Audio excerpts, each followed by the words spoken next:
Assembly పద్ధతులపై చర్చ జరుగుతోంది. అసెంబ్లీలో ప్రస్తుతం జానా మాట్లాడుతున్నారు. లైవ్ చూద్దాం. మొత్తం సంవత్సరాలు చెప్పకుండా ఈ సంవత్సరం ఎక్యూర్ అయినటువంటి అమౌంట్ సుమారు 400 కోట్లు ఉంది. ఆ 400 కోట్ల రూపాయల మెటీరియల్ కంపోనెంట్ మంజూరీలు 3 నెలల ముందరిస్తే ఈ 3 నెలలు పనిచేసి 400 కోట్లు ఉపయోగించుకొని రాష్ట్రానికి అభివృద్ధికి దోహదపడేది, మీరు చెప్పిన గ్రామాలకు ఉపయోగపడేది. కానీ మీరు మొన్న ఇచ్చి ఈరోజు చేయమన్నారు కాబట్టి ఈ నెల రోజుల్లో 2 నెలల్లో తొందరగా చేసిన వాడికి నాణ్యత ఉండదు. చేసినా కూడా ఓ 50 కోట్లు చేస్తారు, 100 కోట్లు చేస్తారు. కానీ 300 కోట్లు ల్యాప్స్ అయ్యేటువంటి యొక్క ప్రమాదం ఉన్నదా లేదా? ఆ విధంగా అభివృద్ధికి దోహదం చేసిందా ఈ శాఖ? ముందస్తుగా ఆలోచించిందా అనేటువంటి విషయాన్ని. అయితే ఒకవేళ మీరు ఇచ్చినటువంటి ఆ మంజూరీలు 600 కోట్లు మళ్ళీ 17, 18, 19 2 సంవత్సరాలు ఎక్యూర్ అయినటువంటి బిల్లులు ఇవ్వాల్సి ఉంటుంది. అంటే పనిచేసిన తర్వాత ఏప్రిల్ 1 నుంచి జూన్, జూలైకి కానీ 100-200 కోట్లు ఎక్యూర్ కాదు. అప్పుడే కానీ మళ్ళీ బిల్లు స్టార్ట్ కాదు. బిల్లు స్టార్ట్ అయితే మొదట వచ్చినోడికి వేస్తుంది. మొదట వచ్చినోడికి వచ్చినా మీరు ఇచ్చింది 600 కాబట్టి 18-19 సంవత్సరానికి కూడా ఈ పని చేయాలి. ఎంత గందరగోళం ఉన్నది, కింద ఎంతమంది ఇబ్బంది పడతారు, ఊరికి ఎంత ఉపయోగం, ఈ శాఖ ఎంత సమర్థంగా ఆలోచించిందో, ఎంత అభివృద్ధికి సంకేతం, ఈ ఒక్క పాయింట్ చెప్పండి. ఇక మిగతా అన్నిటినీ మేము విన్నాం, కానీ ఇక మేము మా కమిట్మెంట్ చూసుకుంటాం. గౌరవ మంత్రి గారు ఒక నిమిషం. మంత్రి గారు ఆన్సర్ చేస్తారు. మీరు మాట్లాడండి. అధ్యక్ష, మంత్రి గారు సీసీ రోడ్లకు సంబంధించి ఎన్ఆర్ఈసీ ఫండ్ సంబంధించి 31 మార్చ్ లోపల ల్యాబ్స్ కావడానికి అవకాశం లేకుండా ఉండడం కోసమే జనవరిలో ప్రాసెస్ స్టార్ట్ చేసింది అధ్యక్ష. బై ద టైం ఆర్డర్స్ ఇచ్చే వరకు ఫిబ్రవరి వచ్చి ఉండొచ్చు. బట్ స్టిల్ అధ్యక్ష, ఇప్పుడు ఏమంటారు అంటే 31 మార్చ్ లోపల గౌరవ పెద్దలు వారిపైన గౌరవం ఉంది, వారు అనుకున్నట్టుగా 400 కోట్ల రూపాయలు ల్యాబ్స్ కావడానికి అవకాశం లేకుండా ఉండే పద్ధతితోనే శాంక్షన్ ఇవ్వడం జరిగింది అధ్యక్ష. రెండవది క్యారీ ఓవర్ కాదు వారు అన్నట్టుగా, అది వాస్తవం. బట్ అందుకనే సో డెఫినెట్గా అటువంటి అనుమానం ఉండక్కర్లేదు. 100% ఈ సంవత్సరం ల్యాబ్స్ కాకుండా ఉండే పద్ధతితోటే అది ఇవ్వడం జరిగింది. ఆ ప్రపోర్షన్లో కూడా ఇవ్వడం జరిగింది, కొంత ఎక్కువగానే ఇవ్వడం జరిగింది.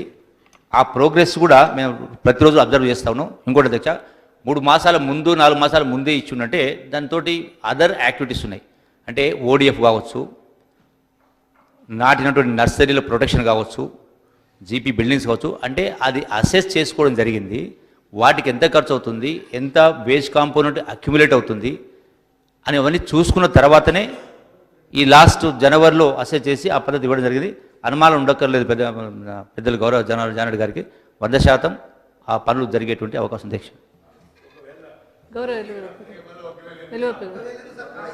అధ్యక్ష, అనుమానం వద్దంటే 400 కోట్ల రూపాయలు ఈ మార్చి లోపల పనిచేస్తేనే ఉపయోగించగలుగుతామా లేదా?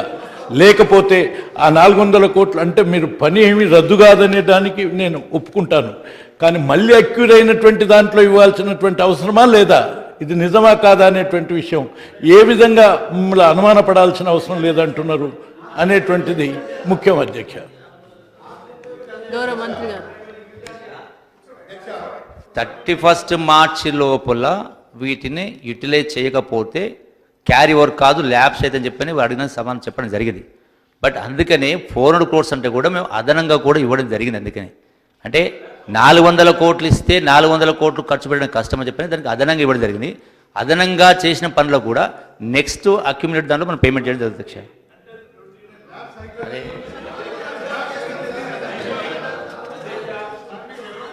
జానారెడ్డి లాస్ట్ ఇయర్ 300 కోట్లు ల్యాప్స్ అయింది. ఇప్పుడు 400కు మీరు అదనంగా ఇచ్చిండ్రు. 600లో ఎవరైనా పని చేస్తే 300 అయితే ఇచ్చేస్తాం కదా అని. కానీ నెల రోజుల్లో 10% పని అయినా అవుతుందా అనేటువంటి అయింది. ఒకవేళ 200 అయింది, 200 కాకుంటే 200 అయినా లాస్ అవుతుంది. మళ్ళీ చేసిన వాళ్ళు 4 నెలలు 6 నెలలు ఆగాలి. ఒక నెల రోజులు ఆలస్యం అయితే 6 నెలలు ఆగిన తర్వాత బిల్లు వస్తుంది, జూన్ తర్వాత మళ్ళీ అక్యూర్ అయిన తర్వాత. అది అర్థం చేసుకోండి. మంత్రి గారు అధ్యక్ష ఇప్పటికే వర్క్స్ స్టార్ట్ అయ్యి అప్లోడ్ అయినటువంటివి 556 crores. 556 crores వర్క్స్ కమెన్స్ అయ్యి కూడా ఆల్మోస్ట్ లాస్ట్ 20-25 days కమెన్స్ అయినాయి, ప్రాసెస్లో ఉన్నాయి. ఇవి 100 అంటే గట్ కాన్ఫిడెన్స్ డెఫినెట్గా ల్యాబ్స్ కాకుండా చేసే ఆ కార్యక్రమం జరుగుతుంది. అయితే గతంలో చూస్తే ఇంకా అసలు యూటిలైజ్ చేసుకునే సందర్భాలు చాలా ఉన్నాయి అధ్యక్ష. ఇన్వేసెస్ ప్రభాకర్ గారు.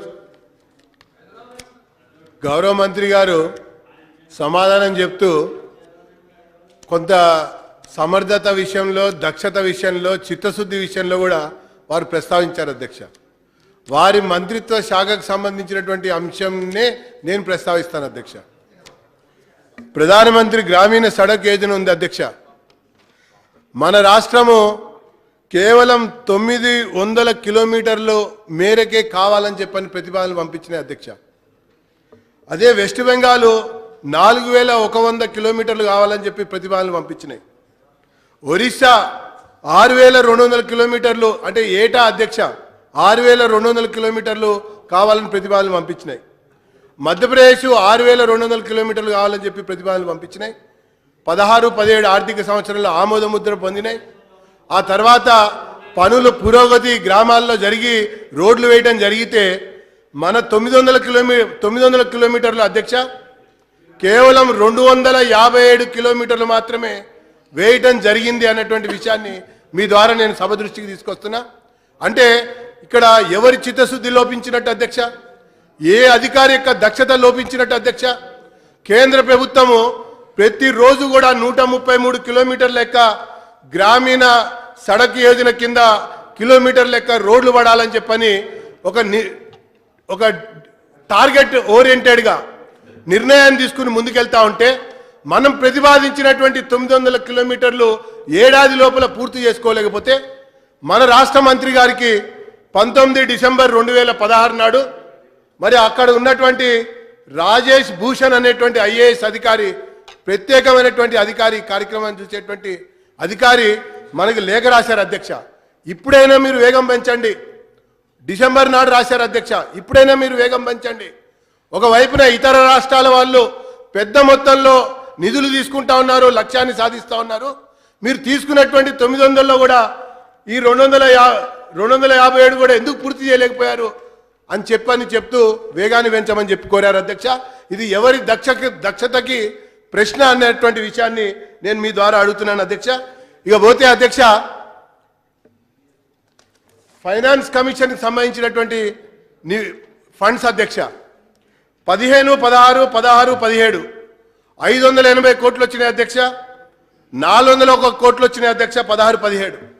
మన ప్రభుత్వం మన రాష్ట్రంలో ఉన్నటువంటి గ్రామ పంచాయతీని పరిపుష్టం చేయవలసింది పోయి 6-7 నెలలు మన దగ్గర ఉంచుకుని గ్రామ పంచాయతీలకి కరెంటు బిల్లులు కట్టుకుని ఇతరతర ప్రభుత్వానికి కావాల్సినటువంటి బిల్లులు పట్టుకుని ఇచ్చినటువంటి మాట వాస్తవమా కాదా అన్నటువంటి విషయాన్ని నేను మీ ద్వారా నేను గౌరవ మంత్రి గారిని అడుగుతున్నా.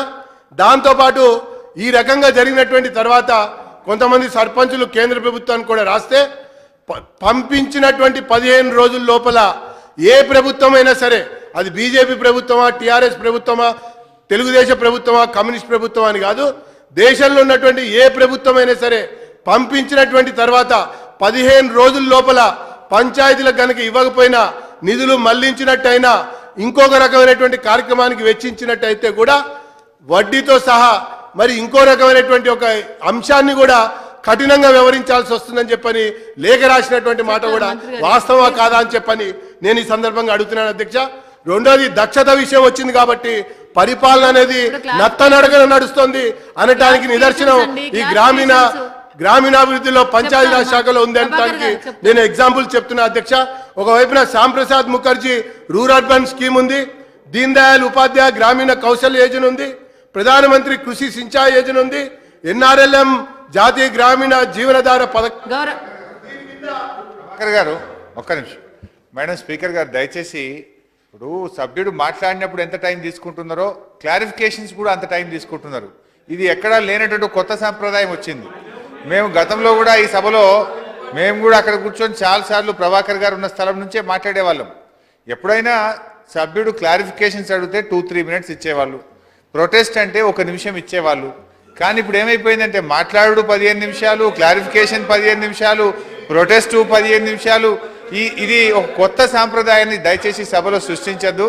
అధ్యక్ష, మేము మీతో కోరేది ఏంటంటే అందరూ మాట్లాడాలి. ఇప్పుడు మినిస్టర్స్ అందరూ ఉన్నారు. ఈరోజు పద్దులు కూడా ఇవ్వడానికి మా డిప్యూటీ సీఎం గారు 2 గంటల నుంచి కూర్చోన్నారు ఇక్కడ. ఈ ఎడ్యుకేషన్ మీద ఈరోజు మాట్లాడాల్సి ఉంటుందని చెప్పి వారు ప్రిపేర్ అయి ఉన్నారు. కానీ ఈ రకంగా మీరు ఇంత సమయం తీసుకోకుండా ఏదైనా క్లారిఫికేషన్ అంటే 2 minutes 3 minutes maximum main opposition మాట్లాడతారు. కానీ ఈరోజు అందరూ కూడా ఈ రకంగా టైం తీసుకుంటే సభ నడపడం చైర్ కూడా కష్టమవుతుంది. మళ్ళీ పైన మనం ఏమంటున్నాము, చైర్ ఇట్లా చేసింది, చైర్ అట్లా. How the chair will run unless we cooperate. So దయచేసి గతంలో ఏ పద్ధతులు అయితే ఉన్నాయో, కొన్ని సిస్టమ్స్ ఉన్నాయో, క్లారిఫికేషన్ అంటే సూటిగా 1, 2, 3 అడగాలి. కానీ ఉపన్యాసాలు ఇచ్చేటువంటి కొత్త సాంప్రదాయాలు తీసుకురావద్దని మీ ద్వారా కోరుతాం. గౌరవ మంత్రి గారు ఆన్సర్ చేస్తున్నారు. అధ్యక్ష, నేను గౌరవ పెద్దల సభ్యులకు రిప్లై ఇస్తున్నారు. రిప్లై వద్దా? మళ్ళీ ప్రశ్నలు అడిగినారు, రిప్లై వద్దా? గౌరవ సభ్యులకు నేను స్పష్టంగా చెప్పిన అధ్యక్ష, పిఎం పంచాయత్ రాజ్ సంబంధించి, రోడ్ సంబంధించి, పిఎంజిఎస్ సంబంధించి వారు వెలిబుచ్చిన అభిప్రాయం కరెక్ట్ కాదు. 2700 కోట్ల రూపాయలకు స్వయంగా నేను, నాతో పాటుగా జితేందర్ రెడ్డి ఫ్లోర్ లీడర్ కలిసి, మా కమిషనర్ గారితో కలిసి రిప్రజెంట్ చేసి రావడం జరిగింది. వాటికి మాకు శాంక్షన్ రావలేదు. ఇదే కాదు అధ్యక్ష, 2001లో ఆనాటి కంబైన్డ్ స్టేట్లో కూడా అంటే బై మిస్టేకు అంటే రోడ్స్ డెవలప్ కనెక్టివిటీ లేనటువంటి వాటిని ఉన్నట్టుగా చూపించడం జరిగింది. ఆ ల్యాబ్స్ కూడా కరెక్ట్ చేయండి అని, దానికి కూడా 900 crores కావాలని చెప్పని ప్రతి అంశాన్ని కూడా పర్సనల్ రిప్రజెంట్ చేయండి. ఆ రిప్రజెంట్ కాపీ కూడా మీకు ఇచ్చేటువంటి ఏర్పాటు చేస్తాం అధ్యక్ష. ఇది ఒకటి. రెండవది అధ్యక్ష, 14th ఫైనాన్స్ సంబంధించి గౌరవ సభ్యులు మాట్లాడినది కూడా వాస్తవం కాదు. నేను స్పష్టంగా ఇంతకుముందు నేను మాట్లాడిన సందర్భంలో స్పష్టంగా చెప్పిన అధ్యక్ష, 2015-16కు సంబంధించి 14th ఫైనాన్స్ సంబంధించి ఫస్ట్ ఇన్స్టాల్మెంటు 29th జూలై 2015న కేంద్రం నుంచి నిధులు వస్తే 7th ఆగస్ట్ 2090 కోట్ల 17 కోట్లు గ్రామ పంచాయతీ విడుదల చేయడం జరిగింది. అంటే 29th July to 7th August అంటే ఎన్ని రోజులు అధ్యక్ష? 8 days. అట్లాగే సెకండ్ ఇన్స్టాల్మెంటు 8th ఫిబ్రవరి 2016, 8th ఫిబ్రవరి వస్తే 15th ఫిబ్రవరి 2016 290 కోట్ల 17 లక్షల రూపాయలు నేరుగా గ్రామ పంచాయతీకి విడుదల చేయడం జరిగింది. 2016-17 సంవత్సరానికి సంబంధించి కూడా ఫస్ట్ ఇన్స్టాల్మెంటు 401 కోటి 79 లక్షల రూపాయలు 8th నవంబర్ 2016కి వస్తే 10th నవంబర్ 2016కి ట్రాన్స్ఫర్ చేయడం జరిగింది, గ్రామ పంచాయతీ నిధులు ఇవ్వడం జరిగింది. అంటే ఓన్లీ 2 days. అట్లాగే సెకండ్ ఇన్స్టాల్మెంట్ సంబంధించి కూడా 401 కోటి 79 లక్షలు 9th ఫిబ్రవరి 2017కి వస్తే 21st ఫిబ్రవరికి ఇవ్వడం జరిగింది. అంటే it's almost about 11 days, 401.79 crores. ఇవన్నీ కూడా నేను చెప్పడం కాదు అధ్యక్ష, రికార్డ్స్లో ఉన్నాయి, ఆన్లైన్లో ఉన్నాయి అధ్యక్ష. ఇవన్నీ ఆన్లైన్లో ఉన్నాయి. ఇది దాచిపెడితే దాగేటికి కావు. అంటే వాస్తవ దయచేసి నా విజ్ఞప్తి ఏంటంటే ఒకసారి మీరు వెరిఫై చేసుకొని అంటే బాగుంటుంది అధ్యక్ష. అట్లా అధ్యక్ష ఇంకోటి కరెంటు బిల్లు గురించి వారు ప్రస్తావించారు. వాస్తవంగా కరెంటు బిల్లులు కట్టేటువంటి బాధ్యత గ్రామ పంచాయతీలది అధ్యక్ష. గ్రామ పంచాయతీలకు నిధులు చెల్లించిన తర్వాత వాళ్ళు యాజ్ ఎ రూల్గా వాళ్ళు పేమెంట్ చేసుకోవాలి. చెయ్యని కారణంగా గతంలో డిడక్ట్ చేసి పంపిస్తే ఈనాడు మేము డిడక్ట్ చేసి పంపకుండా వాళ్ళకు ఆదేశాలు ఇవ్వడం జరిగింది. మీరు అట్లీస్ట్ 30% పేమెంట్ చేయండి సర్పంచ్లకు ఆదేశాలు ఇవ్వడం జరిగింది. డిడక్ట్ చేయలే. బట్ మీరు ఒకసారి రెఫర్ చేయండి. Earlier governments several times at source అంటే గవర్నమెంట్ ఆఫ్ ఇండియా నుంచి నిధుల్ని స్టేట్ లెవెల్లో డిడక్ట్ చేసి ఎలక్షన్ బిల్ పేమెంట్ చేసి మేము ఏదైనా చేయలే. ఇది మీ బాధ్యత, కనీసం 30% అని ఈ సంవత్సరం పేమెంట్ అని ఓన్లీ ఇన్స్ట్రక్షన్స్ ఇవ్వడం జరిగింది. ఇది వాస్తవం అధ్యక్ష. కృష్ణయ్య గారు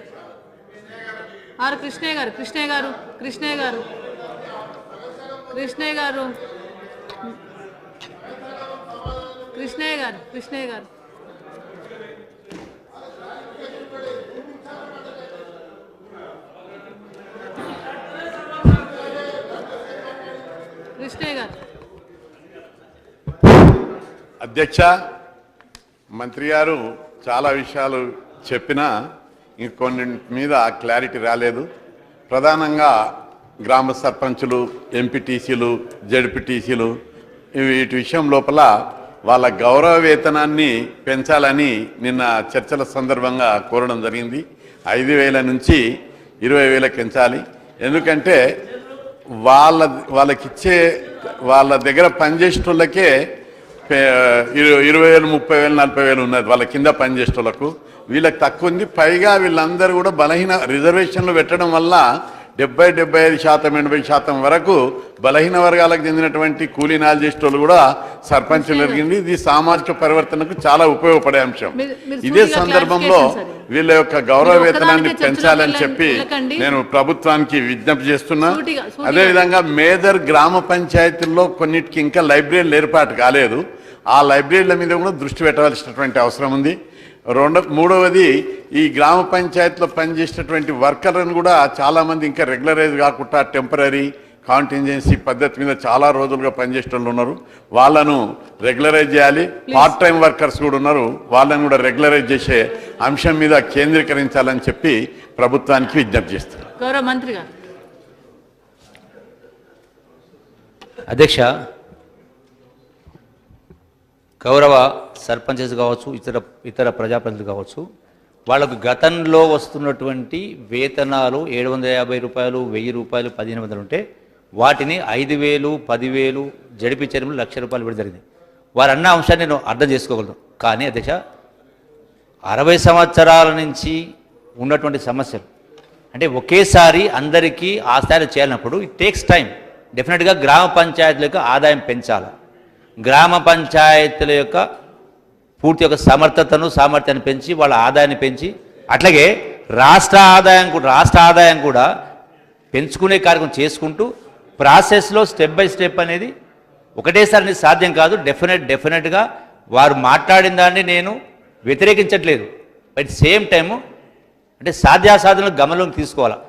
గతంలో 1,000 రూపాయలు దాన్ని ఇలా 5 టైం చేసి 5,000 పెంచినాం. 5,000 ఉన్నటువంటి వాళ్లకు ఇలా 1,00,000 రూపాయలు ఇచ్చేట్టు ఏర్పాటు చేయడం జరిగింది. సో ఇది కూడా గౌరవ సభ్యులు గుర్తుంచుకోవాలి. డెఫినెట్గా let us see, we'll wait for that time. Reply by honourable minister for energy. అధ్యక్ష, విద్యుత్పై డిమాండ్ విషయంలో గౌరవ సభ్యులు పెద్దలు జీవన్ రెడ్డి గారు, వివేక్ గారు, ఎన్విఎస్ఎస్ ప్రభాకర్ గారు, జాఫర్ హుస్సేన్ గారు, ఆర్ కృష్ణయ్య గారు, సూనం రాజయ్య గారు, రామ్మోహన్ రెడ్డి గారు, కోమటిరెడ్డి వెంకటరెడ్డి గారు సభ్యులందరూ కూడా పాల్గొని చర్చ చేసినారు. ఈ సందర్భంగా వారందరికీ కూడా నేను ధన్యవాదాలు తెలియజేస్తా ఉన్నా. ఎందుకంటే విద్యుత్ విషయంలో ఈ ప్రభుత్వం తీసుకున్న చొరవ, మరి ముఖ్యమంత్రి గారి విజన్, మా విద్యుత్ ఉద్యోగులందరి కృషి ఫలించింది. తెలంగాణ విద్యుత్ విషయంలో ఇవాళ ముందడుగు వేసిందనే విషయంలో గౌరవ సభ్యులందరూ కూడా సంతృప్తిగానే ఉన్న విషయాన్ని కూడా నేను గమనించిన. మరి ఇదే సందర్భంలో గౌరవ సభ్యులు జాఫర్ హుస్సేన్ గారు చిన్న విషయాన్ని ప్రస్తావించినారు. ఈ డిస్ట్రిబ్యూషన్ ట్రాన్స్ఫార్మర్స్ పెంచాలని చెప్పి తప్పకుండా ఎక్కడ అవసరం ఉంటే అక్కడ వెంటనే పెంచుతూ ఉన్నాం. ఎక్కడ కూడా చిన్న లోపం రానివ్వకుండా వీలైనంత మేరకు ఎక్కువ పవర్ లోడ్ షెడ్ చేయకుండా కూడా పెంచుతూ ఉన్నాం. ఇంకా కూడా వారు ఏదైనా ఎక్కడైనా వారికి లో వోల్టేజ్ సమస్య అట్లా కనిపిస్తే వెంటనే మా దృష్టి తీసుకొస్తే వాటన్నిటిని కూడా సరి చేయడానికి సిద్ధంగా ఉన్నాం. అట్లాగే బండ్లగూడలో డిస్ట్రిబ్యూషన్ ట్రాన్స్ఫార్మర్స్ రిపేర్ షెడ్ కావాలని చెప్పేసి అని వారు అడిగినారు. అది మంజూరీ అయింది, త్వరలోనే ప్రారంభం కూడా అవుతుందని చెప్పి గౌరవ సభ్యులకు తెలియజేస్తా ఉన్న అధ్యక్ష. అట్లే విధంగా ప్రభాకర్ గారు లేవనెత్తిన అంశాలు, ఈ బిల్డింగ్ చేసే వర్కర్లు వీళ్ళకి సంబంధించి కూడా పర్మనెంట్ అనే విషయం మాట్లాడారు. అది సాధ్యం కాని విషయం. ఎందుకనంటే మనం అది ఇచ్చింది, అది తీసుకురావడానికి బిల్స్ ఏమున్నాయని తెలుసుకోవడం కొరకు ఇచ్చింది ఏదైతే ఉందో అవుట్ సోర్సింగ్, వాళ్ళకి లంసం అమౌంట్ ఇస్తాం. వాళ్ళు వర్కర్లు ఎవరు పెట్టుకుంటున్నారు ఏంది మనకు తెలియదు. వాళ్ళు ఒక నెల ఒకరుంటే ఒక నెల ఒకరు ఉంటారు. వాళ్ళను డైలీ వైజ్గా కొన్నిసార్లు పెట్టుకుంటున్నారు, మంత్లీ వైజ్గా కొన్నిసార్లు పెట్టుకుంటున్నారు అవుట్ సోర్సింగ్ ఏజెన్సీలు. వాళ్ళకి సంబంధించిన వివరాలు ఏవి కూడా మన దగ్గర లేవు. అది ఎవరైతే మన ఎన్రోల్మెంట్ అయి ఉన్నారో, రిస్క్ ప్లేస్లో ఎవరైతే పనిచేస్తున్నారో, ఆపరేటర్లుగా జెన్కోలో, ట్రాన్స్కోలో, ఎన్పిడిసిఎల్లో, ఎస్పీడిసిఎల్లో పనిచేస్తున్నారో వారందరి యొక్క జీవన భద్రత కొరకు గౌరవ ముఖ్యమంత్రి గారు ఆలోచన చేసి ఆయా ప్రాంతాల్లో పనిచేస్తున్న 24,000 మంది ఎవరైతే ఉన్నారో వాళ్ళందరినీ కూడా పర్మనెంట్ చేయాలని చెప్పి గౌరవ ముఖ్యమంత్రి గారు ఇప్పటికే నిర్ణయం తీసుకొని ప్రకటన చేయడం జరిగింది. వాళ్ళ విషయంలో తప్పకుండా తొందరలోనే ఆ కార్యక్రమాన్ని కూడా పూర్తి చేయడం కొరకు గౌరవ ముఖ్యమంత్రి గారి ఆదేశాల మేరకి ఈ నెల 30వ తారీఖునే నేను అన్ని యూనియన్లతో కూడా సమావేశం ఏర్పాటు చేసి కోర్టులలో ఏదైతే చిక్కులు వస్తూ ఉన్నాయో, కోర్టుల ద్వారా ఇబ్బందులు వస్తూ ఉన్నాయో, ఎవరొకరు వెళ్ళి ఏదో ఒక కిరికిరి పెట్టడం ద్వారా కోర్టుల పరంగా కూడా ఎటువంటి చిక్కులు రాకుండా ఉండేదాని కొరకు యూనియన్లనే పిలిచి వారందరి సమక్షంలో కూర్చొని ఏ పద్ధతుల్లో చేస్తే మనం జాగ్రత్తగా దీన్ని ల్యాండ్ చేయగలుగుతాం. వాళ్ళ అంచనా ప్రకారమే 1 మెగావాట్ స్టోర్ చేయడానికి 20 crores పైన పడుతుంది అని చెప్పేసి చెప్తా ఉన్నారు వాళ్ళు. ఇప్పుడు అది రాబోయే 5-6 సంవత్సరాల కాలంలో ఏమైనా తక్కువ అవుతుందని చెప్పేసి అంచనా వేస్తూ ఉన్నారు. అట్లా కనుక తగ్గితే మొత్తం మన ప్రపంచం అంతా తీసుకుంటుంది, మనం కూడా తప్పకుండా ఆ వైపే వెళ్తాం. ఎంత వీలైతే అంత తక్కువ ఖర్చుతోని గ్రీన్ ఎనర్జీని తీసుకోవాలనేది మొత్తం ఇప్పుడు ప్రపంచవ్యాప్తంగా వస్తూ ఉన్న కొత్త ట్రెండ్ కాబట్టి మనం దాంట్లో భాగంగా పోతాం. అయినప్పటికీ కూడా సోలార్లో ఇప్పటికీ మనం దేశంలో ముందుకు వచ్చినాం. ప్రధానంగా ఈ సంవత్సరన్నర కాలంలోనే 1400 మెగావాట్లకు చేరుకున్నాం. నిన్నటికి మనం 1426 మెగావాట్ల సోలార్ను విద్యుత్ చేస్తూ మనం కూడా రాష్ట్రంలో రాజస్థాన్, గుజరాత్తో పాటుగా మనం కూడా సమానంగా వచ్చినాం ఇప్పుడు. సో కాబట్టి సోలార్ను కూడా సేమ్ టైంలో పెంచుతాను. అదేవిధంగా యాదాద్రి, భద్రాద్రి పవర్ ప్లాంట్లను కూడా తప్పకుండా వాటి నిర్మాణాన్ని కూడా కొనసాగిస్తాం. అందులో ఎటువంటి సందేహం లేదని చెప్పి తమ ద్వారా గౌరవ సభ్యులకు తెలియజేస్తా ఉన్నా అధ్యక్ష. అదేవిధంగా గౌరవ సభ్యులు సున్నం రాజయ్య గారు భద్రాచలంలో ఈ లైన్స్కు సంబంధించి ఇండ్ల నుంచి వెళ్ళిపోతున్న లైన్ గురించి అడిగినారు. అయితే అక్కడ 133 లేదు, 11/33 ఉన్నట్టుంది, అది 30/11 ఉన్నట్టుంది. ఆ వైర్ని కూడా తప్పకుండా మారుస్తాం. ఈ 133కి సంబంధించి పోల్ దూరంగా ఉండడం వల్ల ఏదో వైర్ జంప్ అయ్యి ఇబ్బంది అవుతుందన్నారు. తప్పకుండా దాన్ని వెంటనే సరిచేసి మధ్యలో ఇంకో పోల్ కూడా వేస్తామని చెప్పి తెలియజేస్తా ఉన్నాను. ఐజేపీకి సంబంధించి, ఇంద్రజలప్రభకు సంబంధించి కూడా కనెక్షన్స్ ఇవ్వలేదని అడిగినారు. మాకు అప్లికేషన్లో వచ్చిన అన్ని కనెక్షన్స్ కూడా క్లియర్ చేసినాం, ఒక్కటి కూడా పెండింగ్లో లేదని చెప్పి తమ ద్వారా గౌరవ సభ్యులకు తెలియజేస్తాం అధ్యక్ష. అదేవిధంగా అగ్రికల్చర్ లోన్ 3 phase కనెక్షన్స్ ఇంకా కొన్ని ఏదో అక్కడ అవసరమని అంటున్నారు. అందరికి కూడా ఎట్టి పరిస్థితుల్లో ఈ మే నెల లోపల ఒక్క అప్లికేషన్ కూడా పెండింగ్లో లేకుండా అగ్రికల్చర్ మొత్తం కూడా వ్యవసాయ కనెక్షన్లు అన్నీ కూడా ఇచ్చేయాలి. ఆ తర్వాత వచ్చిన అప్లికేషన్ వచ్చినట్టు నెల రోజుల లోపలనే కనెక్షన్ కూడా మంజూరు చేయాలని చెప్పి గౌరవ ముఖ్యమంత్రి గారి ఆదేశాలని వెంటనే పాటిస్తూ ఉన్నాం. తప్పకుండా ఆ పద్ధతుల్లో మే తర్వాత ఏ ఒక్కటి కూడా అగ్రికల్చర్ కనెక్షన్ పెండింగ్లో ఉండదని చెప్పి కూడా తమ ద్వారా గౌరవ సభ్యులకు తెలియజేస్తూ, మరి గౌరవ సభ్యులందరూ విద్యుత్ విషయంలో పూర్తి స్థాయిలో సంతృప్తిగా ఉన్నారని, వారు లేవనెత్తిన సందేహాలకు రామ్మోహన్ రెడ్డి గారు చూస్తూ ఉన్నారు.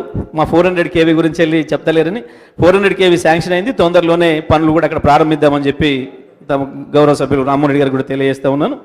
మరి సభ్యులందరూ కూడా సంతోషంగా హ్యాపీగా ఉన్నారు కాబట్టి విద్యుత్ విషయంలో పద్దును ఏకగ్రీవంగా ఆమోదించాలని చెప్పి గౌరవ సభ్యులందరూ కూడా విజ్ఞప్తి చేస్తా ఉన్నారు అధ్యక్ష. జీవన్ రెడ్డి గారు. అధ్యక్ష, ఈ సింగరేణి కాలరీస్ డిపెండెంట్ ఎంప్లాయ్మెంట్కి సంబంధించి రాష్ట్ర ప్రభుత్వం సింగరేణి యాజమాన్యంతో 1998లో ఏదైతే మెడికల్ ఇన్వాలిడేషన్ ఆధారంగా సింగరేణి బొగ్గు గనిలో పనిచేసేటువంటి ఒక కార్మికుని పై ఆధారపడ్డ కుటుంబ సభ్యులకు వారసత్వ ఉద్యోగాల కల్పన నిలిచిపోవడం జరిగిందో దాన్ని పునరుద్ధరించే విధంగా, అంటే ఎన్నికల్లో టీఆర్ఎస్ పార్టీ వాగ్దానం చేసిందని కాదు కానీ వాస్తవంగా ఇది వారి డిమాండ్ అధ్యక్ష, జెన్యూన్ కోరిక. అంటే ప్రభుత్వం తెలంగాణ రాష్ట్రం ఏర్పడటంతో అధికారం రావడంతో వెనువెంటనే దీనిపై నిర్ణయం తీసుకుంటామని చెప్పని భావించడం కూడా జరిగింది. కానీ వాస్తవంగా అది కొంత జాప్యం కావటము, ఈ 2.5 సంవత్సరాల కాలం కావటంతో 2 సంవత్సరాల అంటే పదవీ విరమణ వయస్సు ఉన్నంత వరకు ఏదైతే అవకాశం ఉన్నదో దాన్ని 1 సంవత్సర కాలం తగ్గించడం జరిగింది. వాస్తవంగా కార్మికుల్లో ఈ ఉత్తర్వులు వెలువడ్డ నాటికి ఏదైతే అక్టోబర్, నవంబర్లో 2016లో ఉత్తర్వులు వెలువడ్డాయో అప్పటి వరకు పదవి ఉన్న వారికి అందరూ కూడా కల్పించాలని ఒక డిమాండ్ కూడా తెర మీదకి వచ్చింది. దాన్ని ఈ మధ్య హైకోర్టు స్ట్రక్ డౌన్ చేసింది. ఇది మెడికల్ ఇన్వాలిడేషన్ ఆధారంగా డిపెండెంట్ ఎంప్లాయ్మెంట్ కల్పిస్తున్నట్టుగా భావించడానికి వీలుగా కనబడటం లేదు. ఇది ప్రభుత్వం ఏదైతుందో దానిలో టెక్నికల్గా లీగల్ స్క్రూటినీలో నిలబడలేకపోయింది. ప్రభుత్వం ఏదైతుందో దాన్ని మరి మేము సుప్రీంకోర్టులో మంచి న్యాయవాదిని పెట్టి అపీల్ చేస్తామని చెప్పినా కూడా పత్రికలో వార్తలు చూసాం. ఇప్పుడు ఎక్కడికి వచ్చి అందరి ఆలోచన కూడా ఈ డిపెండెంట్ ఎంప్లాయ్మెంట్ ఏ విధంగా కల్పిస్తామనేది ప్రధానమైనటువంటి అంశం. ఇలా హైకోర్టు తీర్పుకు అనుగుణంగా ఇవాళ సింగరేణి యాజమాన్యం ఏదైతే ఈ ఎంప్లాయ్మెంట్ కల్పించాలని ఉత్తర్వులు జారీ చేసిందో దాన్ని ఏమైనా మార్పులు చేర్పులతోని మనం ఇక్కడగిన పరిష్కరించేటటువంటి అవకాశం ఉంటే ఒకసారి పరిశీలించండి. పరిష్కరించలేనటువంటి ఒక పరిస్థితి ఉన్నట్టయితే సరే మీరు సుప్రీంకోర్టును ఆశ్రయిస్తామా ఏది ఏంటి అని మొత్తానికి లెటర్ సీ దట్ వాళ్ళకు జస్టిస్ జరిగే విధంగా నిర్ణయం తీసుకోవాలి. దీని మీద ఒక ప్రకటన ప్రభుత్వంకి వెళ్ళి ఇంతవరకు వెలువడలేదు. మేము పత్రికలో వార్తలు చూడటమే కానీ ఇలా రాష్ట్ర ప్రభుత్వం ఏదైతుందో ఈ డిపెండెంట్ ఎంప్లాయ్మెంట్ కల్పనకు సంబంధించి కట్టుబడి ఉన్నది అనే విధంగా ప్రకటన వెలువడలేదు. కార్మికుల్లో ఆందోళన నెలకొని ఉన్నది కాబట్టి ఆ విధమైన ఒక అష్యూరెన్సే మరి ఇచ్చి దాన్ని అమలు చేసే విధంగా ఒకటి అధ్యక్ష. రెండవది ఇవాళ ఈ విద్యుత్తు సంబంధించి మన దాదాపు 10,000 కోట్ల లోటు ఉంది. మన పెద్దలు జానారెడ్డి గారు మన మాట్లాడడం జరిగింది. రాష్ట్ర ప్రభుత్వం ఏదైతుందో కేవలం 4,000 కోట్లు ఏదైతుందో ప్రభుత్వంకి వెళ్ళి కేటాయిస్తున్నట్టు పేర్కొన్నారు. దాదాపు ఇంకా 6,000 కోట్లు గ్యాప్ ఉన్నట్టుంది నాకు తెలిసి. మరి ఈ గ్యాప్ని ఏ విధంగా భర్తీ చేయబోతున్నాం అనేది కూడా మరి పోయిన చర్చల సందర్భంగా గౌరవ మంత్రి గారిని కోరడం జరిగింది. ఈ 6,000 కోట్లు భర్తీ చేయటానికి ప్రభుత్వం మరింత రాయితీ కల్పించబోతున్నదా విద్యుత్ సంస్థకు? మరి లేని పక్షంలో ఛార్జీలు వేస్తే మాత్రం ఏదైతున్నదో వినియోగదారులపై అందరిపై భారపడే అవకాశం ఉన్నది. ఇప్పటికే వినియోగదారులు అందరూ ఆందోళన మీద ఉన్నారు. వీళ్ళు ఈఆర్సీ ఎప్పుడు తీర్పిస్తుంది, ఇది కేవలం ఈ అసెంబ్లీ సమావేశాల కొరకే వాయిదా పడుతుంది, అసెంబ్లీ సమావేశాలు ముగియడంతో క్లారిఫికేషన్ అడుగుతున్నామన్నా. మీరు ఏమనంటే దండం పెడు ఇది నేర్చుకున్నారా? మీరు మాట్లాడేదల్లా మాట్లాడతారు, మేము మాట్లాడే అవకాశం మీద క్లారిఫికేషన్ అడుగుతానేమో అది కూడా మీరే నిర్దేశించండి. ఏం అడగలో రాసియండి అయిపోతుంది. ఇవాళ రాష్ట్రంలోని లక్షలాది మంది విద్యుత్ వినియోగదారులకు సంబంధించినటువంటి అంశం ఇదని చెప్పి అంటున్నాం. ఈ విద్యుత్ వినియోగదారులు అందరూ ఏదైతున్నదో ఆందోళనతో ఉన్నారు. ఏ పరిస్థితుల్లో కూడా ఈ విద్యుత్ ఛార్జీలు పెంపు చేయడం జరగదు. దీన్ని రాష్ట్ర ప్రభుత్వం ఈ గ్యాప్ భర్తీ చేసేటువంటి ఒక అభిప్రాయం కలిగించాలని ఒకటి కోరుతున్న అధ్యక్ష. ఇవాళ ఈ సింగరేణి కార్మికుల వారసత్వ ఉద్యోగాలకు సంబంధించి గతంలో కాంగ్రెస్ పార్టీ మొత్తం కార్మిక సంఘాలన్నీ కూడా ఉద్యమం చేయడం జరిగింది. దానిపైన కూడా స్పష్టత ఇవ్వాలని చెప్పని మీ ద్వారా గౌరవ మంత్రి గారిని కోరుతున్న అధ్యక్ష.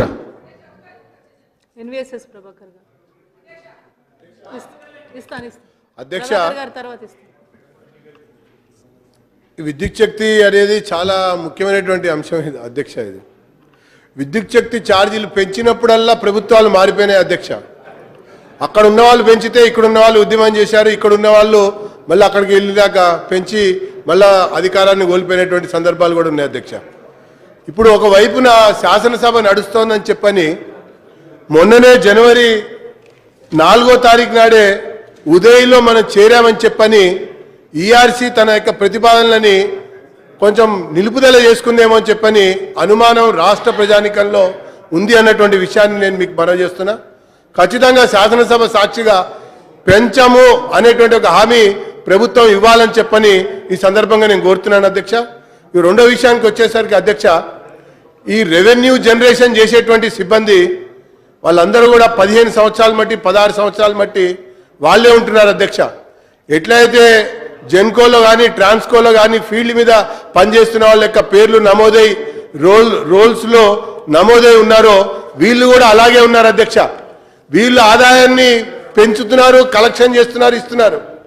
మరి వాళ్ళ యొక్క పర్మనెంట్ చేసేటువంటి విషయంలో ఎందుకు ప్రభుత్వం తాత్సారం వహిస్తుందో అర్థం కావట్లేదు అధ్యక్ష. దాని మీద ఖచ్చితంగా సమాధానం చెప్పవలసిన అవసరం ఉన్నది.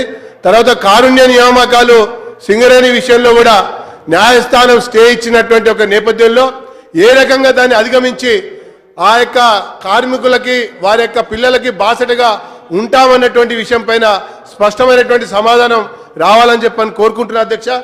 ఇంకోటి ఉదయ్కి సంబంధించినటువంటి విషయంలో గౌరవ మంత్రి గారు మరి సమాధానం చెప్పడం కేంద్రం నుంచి ఆలస్యంగా వచ్చినటువంటి సమాధానాల వల్ల జాప్యమైందని చెప్పారు అధ్యక్ష.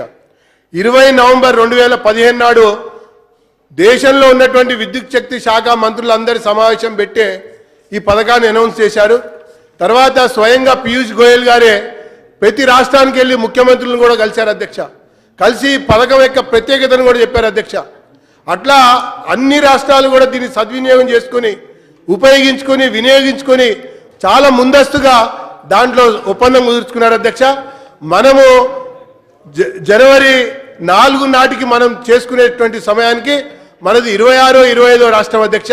చివరి రాష్ట్రం తమిళనాడు రాష్ట్రం వాళ్ళకు ఉన్నటువంటి ఒక ముఖ్యమంత్రి యొక్క అనారోగ్య కారణాల వల్ల లేట్ అయినటువంటి 10 జనవరి నాడు తమిళనాడు చేసుకుంటే దానికంటే ముందు జనవరి 4 నాడు మన తెలంగాణ చేసుకుందని చెప్పని మనవి చేసుకుంటూ ఈ జాప్యం వల్ల మనకు కొంత నష్టం జరిగిందని చెప్పని నేను భావిస్తున్నా.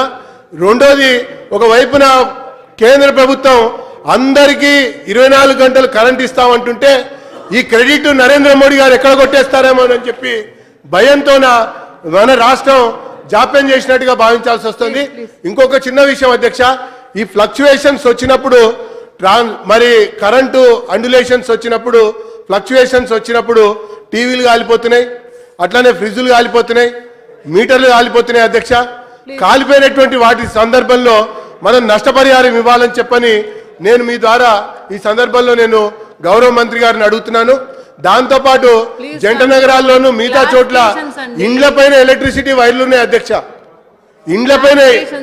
ఇండ్లపైన ఎలక్ట్రిసిటీ వైర్లు ఉన్నాయి అధ్యక్ష. రోజు ఎక్కడో ఒక దగ్గర హెచ్డి లైన్స్ వల్ల చేతులు పోయినాయని, ప్రాణం పోయినాయని చెప్పని, కాలు పోయిందని చెప్పని పత్రికలలో వస్తున్నటువంటి వార్తల యొక్క నేపథ్యంలో ఆ హెచ్డి లైన్స్ ని కనీసం కొన్నన్నా తొలగించడానికి మరి ప్రయత్నం చేయాలని చెప్పని మీ ద్వారా నేను ఈ సందర్భంగా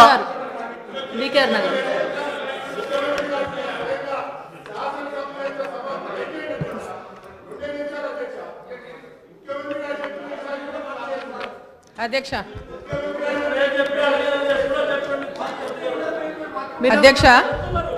ఒక్క నిమిషం అన్న గారు, ఒక్క నిమిషం ప్రభాకర్ గారు. అధ్యక్ష, ఇండ్లపైన ఉప్పల్లో బీరపగడ్డ నుంచి కుమ్మరికుంట, చిల్కానగర్ వరకు, అశోక్ నగర్ లో అట్లనే ఇతర కొన్ని ప్రాంతాల్లో కూడా ఇండ్లపై నుంచి వైర్లు పోతా ఉన్నాయి అధ్యక్ష. ప్రతిసారి కూడా ఈ విషయాల్ని సిటీ ఎమ్మెల్యేలు అందరూ ముఖ్యమంత్రి గారి దృష్టికి తీసుకొస్తే ఖచ్చితంగా వాటిని మారుస్తామన్నారు, తీసేస్తామన్నారు అధ్యక్ష. 3 సంవత్సరాలు అయిపోతుంది అధ్యక్ష. 3 సంవత్సరాలు అయిపోతుంది అధ్యక్ష. మనం కనీసం కొన్నన్నా తీయవలసినటువంటి బాధ్యత ఉందని చెప్పని నేను భావిస్తున్నాను అధ్యక్ష.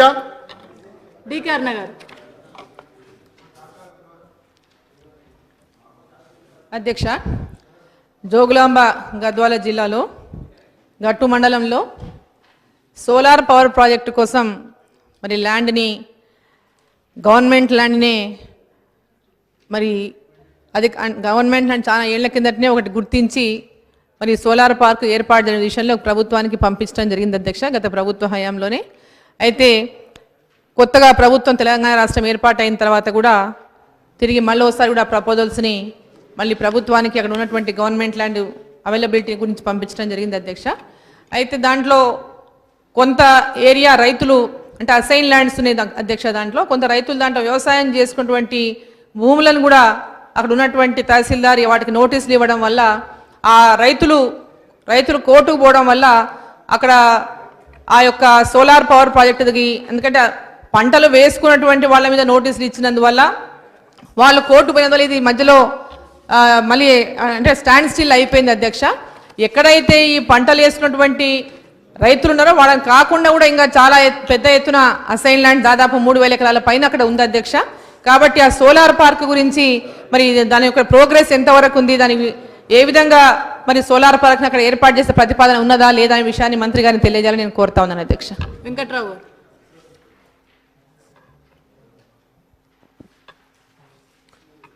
Thank you madam. విద్యుత్ రంగంలో ప్రభుత్వం మొట్టమొదటిగా చేపట్టిన కార్యక్రమం జనరేషన్ కెపాసిటీ పెంచుకోవటం. అట్లాంటి జనరేషన్ కెపాసిటీ పెంచుకోవడానికి గౌరవ ముఖ్యమంత్రి గారి నేతృత్వంలో నా నియోజకవర్గంలో పాలవంచ నుంచి కేటీపీఎస్ స్టేజ్ 7 800 మెగావాట్ నిర్మాణం కోసం కార్యక్రమంలో మొదలుపెట్టుకొని ఆ రోజు ముఖ్యమంత్రి గారు చెప్తే అక్కడ పబ్లిక్ హియరింగ్ హోల్డ్ చేసి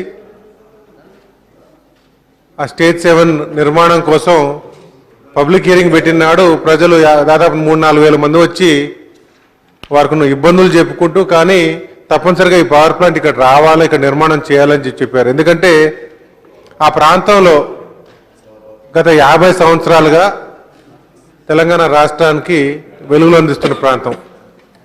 కాలుష్యాన్ని కూడా భరిస్తూ తప్పనిసరిగా ఇంకా ముందుకు పోవాలా, ఇంకా అట్లాంటి యూనిట్స్ ఇంకా రావాలని చెప్పి ఆలోచనతోని స్టేజ్ 7ని కూడా ఆహ్వానిస్తూ కొన్ని ఇబ్బందులు ఉన్నాయి, ఆ ఇబ్బందులు దూరం చేయాలని చెప్పి కోరారు.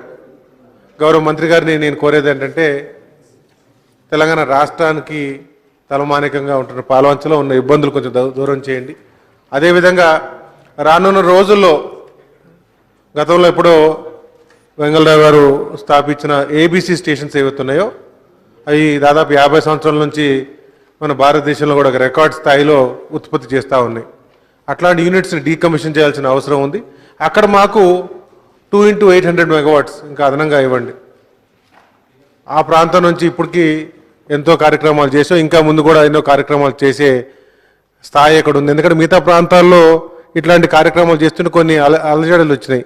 ఆ అలజడులు అక్కడ ఏమి లేవు. మీరు తప్పనిసరిగా మీరు ఇంకెన్ని కేంద్రాలు పెట్టినా కానీ అక్కడ ఉంచి దానికి సక్రమంగా నడపడానికి ఉన్న ప్రజలు కూడా సహకరిస్తూ ఉన్నారు. దాంతోపాటు విద్యుత్ని ఎంత పెద్ద ఎత్తున అక్కడ నుంచి జనరేషన్ చేస్తున్నామో అక్కడే దానికి ట్రైనింగ్ సెంటర్స్ పెట్టమని చెప్పి కూడా కోరాం. ఎందుకంటే విభజనలో విజయవాడలో విజయవాడ థర్మల్ పవర్ స్టేషన్లో ట్రైనింగ్ సెంటర్స్ ఏవైతే నిర్మాణం అనేవి పోయినాయి. ఇప్పుడు పాల్వంచలో నిర్మాణం చేయాల్సిన అవసరం ఉంది. దయచేసి దాన్ని కూడా నిర్మాణం చేయమని చెప్పి కోరుతున్నా. దాంతోపాటు నా నియోజకవర్గం సింగరేణికి కూడా హెడ్ క్వార్టర్స్ అనేక కొత్త గనులు ఏర్పాటు చేస్తూ మా ప్రాంతంలో కూడా ఇంకా కొత్త గదులు రాంపూర్ మైన్ ఓపెన్ చేయాల్సిన అవసరం ఉంది. ఆ రాంపూర్ మైన్ని కూడా త్వరలో ఓపెన్ చేసి ఇంకా ఎందుకంటే గతంలో డౌన్ సైజింగ్ వల్ల కొన్ని ఉద్యోగాలు పోయినాయి. ఆ ఉద్యోగాలు కూడా మళ్ళీ మా ప్రాంతాలకు తెచ్చుకోవడానికి రాంపూర్ మైన్ కొత్తగా ఓపెన్ చేయాల్సిన అవసరం ఉంది. ఆ రాంపూర్ మైన్ని తప్పనిసరిగా సింగరేణి ద్వారా త్వరలో ఓపెన్ చేపిస్తారని చెప్పి ఆశిస్తున్నాను. ఇట్లాంటి కార్యక్రమాలు చేస్తూ తెలంగాణ రాష్ట్రంలో ఇప్పటికే మనం సోలార్ ఎనర్జీలో అనేక అభివృద్ధి కార్యక్రమాలు చేశాం. సోలార్ ఎనర్జీలో ఓపెన్ యాక్సెస్లో ఏ విధంగా ఉంది, ఏ విధంగా ముందుకు తీసుకెళ్తున్నారు, కొత్తగా ఇన్వెస్ట్మెంట్స్ మిగతా వాళ్ళు పెట్టదలుచుకుంటే ఏ విధంగా దాన్ని ప్రోత్సహిస్తున్నారు, దాని గురించి కూడా తమరు చెప్తారని చెప్పి ఇంకా పెద్ద ఎత్తున మనం ఇంకా డెవలప్మెంట్ చేస్తామని చెప్పి ఆశిస్తున్నాం. దాంతోపాటు విండ్ ఎనర్జీలో ముఖ్యంగా మన కూడా చెప్తూ ఒక ప్రశ్నలో మీకు కూడా చెప్పా, మహబూబ్నగర్ జిల్లాలో విండ్ ఎనర్జీకి చాలా అవకాశం ఉంది. పిఎల్ఎఫ్ ఫ్యాక్టర్ అనంతపూర్ కన్నా తక్కువగా ఉంది, కానీ పిఎల్ఎఫ్ ఫ్యాక్టర్ అంత తక్కువగా కాకుండా వస్తుంది. సో తప్పనిసరిగా దీనికోసం కూడా ఏ విధంగా ప్రోత్సహిస్తున్నారు, ఏ విధంగా ముందుకు తీసుకెళ్తారు తప్పనిసరిగా చెప్పాలని చెప్పి కోరుతూ ఈ సమయం ఇచ్చినందుకు తమకు ధన్యవాదాలు తెలియజేస్తున్నాను. ధన్యవాదాలు అధ్యక్ష. ఈసారి మన ఆర్థిక మంత్రి గారు బడ్జెట్ ప్రవేశపెట్టినప్పుడు ఒక మాట చెప్పిండు అధ్యక్ష, అది ఎవ్వరు కూడా మర్చిపోరు తెలంగాణ ప్రజలు. అదేంటంటే గతంలో కరెంటు ఉంటే వార్త, నేడు కరెంటు పోతే వార్త అని ఒక విషయం చెప్పిండు అధ్యక్ష. అది అందరూ ఒప్పుకోవాల్సిందే. ఎందుకంటే స్వతంత్రం వచ్చినప్పటి నుంచి ఒక నియోజకవర్గం తీసుకుంటే మొత్తం నియోజకవర్గంలో 20 సబ్ స్టేషన్లు మాత్రమే ఉన్నాయి అధ్యక్ష. ఈ ప్రభుత్వం వచ్చినాక ఈ 3 సంవత్సరాల లోపట్నే దాదాపు 18 కొత్త సబ్స్టేషన్లు ఇచ్చింది అధ్యక్ష ఈ ప్రభుత్వం. అంటే గత 60 సంవత్సరాల నుంచి ఎన్ని సబ్స్టేషన్లు వచ్చినాయో ఈ 3 సంవత్సరాల్లో మాకు దాదాపు అన్ని సబ్స్టేషన్లు వచ్చినాయి అధ్యక్ష. దాని నుంచి చెప్తాను, దానికే చెప్తాను. ఇవాళ కరెంటు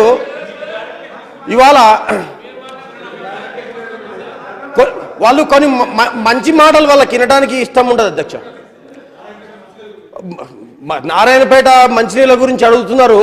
ముందు కరెంటు లేక నీళ్లు పోకుండే ఇవాళ కరెంటు 24 అవర్స్ ఆ మోటార్కు సపరేట్గా ఇచ్చి రోజుకి 20 లక్షల లీటర్ల నీళ్లు మేము నారాయణపేటకు మనము సత్యసాయి వాటర్ వర్క్స్ నుంచి గత 25 రోజుల నుంచి కంటిన్యూగా ఇస్తున్నాం అధ్యక్ష. అది వాళ్ళు కొంచెం అర్థం చేసుకున్నారు. అది కరెంటు ముందు ఓన్లీ 6 గంటల నుంచి ఉండే ఇవ్వలేకపోతుంటే ఇవాళ స్పెషల్గా 24 అవర్స్ కరెంట్ ఉండేటట్లు దానికి మేము యాక్షన్ తీసుకున్నాం అధ్యక్ష.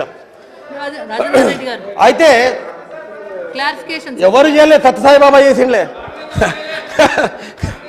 అయితే అధ్యక్ష ఇవాళ మేము మా విద్యుత్ శాఖ మంత్రివర్యకు మేము కోరుకునేది ఏంటంటే మా నియోజకవర్గంలో కూడా ఒకటి 133 kVది సబ్స్టేషన్ ఒక భూమి కోసం ఒక పెండింగ్లో ఉంది కొండాపూర్ అనే విలేజ్లో.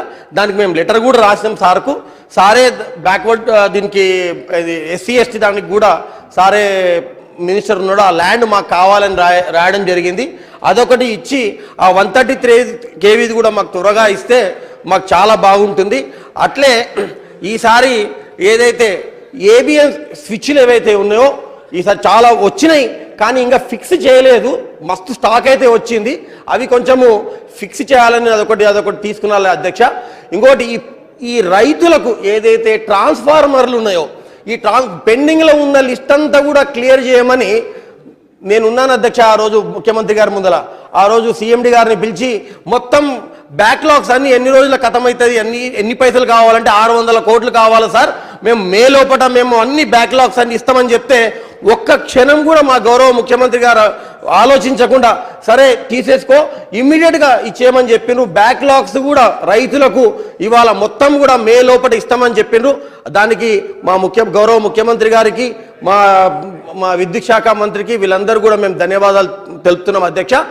కాకపోతే వచ్చే కొత్త డిమాండ్ కూడా కొత్త ట్రాన్స్ఫార్మర్లు కూడా అడిగిన వాళ్ళకు కూడా త్వరగా ఒక కంప్యూటరైజేషన్ చేసి వాళ్ళకు ఒక నెంబర్ ఇచ్చి ఇమ్మీడియట్గా వితిన్ 30 days ఇచ్చేట్లు కూడా ఒకటి చూసుకోవాలని చెప్పి మీ ద్వారా నేను మంత్రివర్గ తెలియజేస్తున్నాను అధ్యక్ష. కిషోర్ గారు క్లారిఫికేషన్స్ ఉంది ప్లీజ్. థ్యాంక్ యూ అధ్యక్ష. అద్భుతమైనటువంటి ప్రణాళికతోని కరెంటు ఇబ్బందులను ఎదుర్కొని రాష్ట్రంలో మంచి క్వాలిటీ కరెంట్ ఇస్తున్నందుకు గవర్నమెంట్కు ధన్యవాదాలు తెలియజేస్తూ ప్రధానమైనటువంటి 2 ఇష్యూస్, ఒకటి ఉదయ్ పథకంలో చేరిన తర్వాత స్టేట్ గవర్నమెంట్కి ఎంత అప్పు తీసుకున్నది అనేటువంటిది ఒకటి మంత్రి గారు స్పష్టం చేస్తే బాగుంటుందని చెప్పి, అదేవిధంగా ఈ సీజన్లో మ్యాక్సిమం ఎంత డిమాండ్ని మనం రీచ్ అయినాం, ఒకవేళ ఎంత డిమాండ్ వరకు మనం ప్రిపేర్డ్గా ఉన్నాం గవర్నమెంట్ తరఫున అనేటువంటిది 2 విషయాల మీద స్పష్టత ఇస్తే బాగుంటుందని చెప్పేసి, సోలార్ విషయంలో కూడా యాక్షన్ ప్లాన్ ఏమైనా ఉన్నదా, ఇంకోటి గవర్నమెంట్ బిల్డింగ్స్ ఏవైతే ఉన్నాయో వాటి మీద కూడా సోలార్ ప్లాన్ చేసేటువంటి ఆలోచన ఉందని చెప్పేసి మా దృష్టికి వచ్చింది. కాబట్టి దాని మీద ఏమైనా యాక్షన్ ప్లాన్ ఉన్నదనేటువంటి విషయం మీద కూడా వారు స్పష్టత ఇస్తే బాగుంటుందని చెప్పేసి మీ ద్వారా నేను మంత్రి గారిని అడుగుతా ఉన్నాను అధ్యక్ష. గౌరవ మంత్రి గారు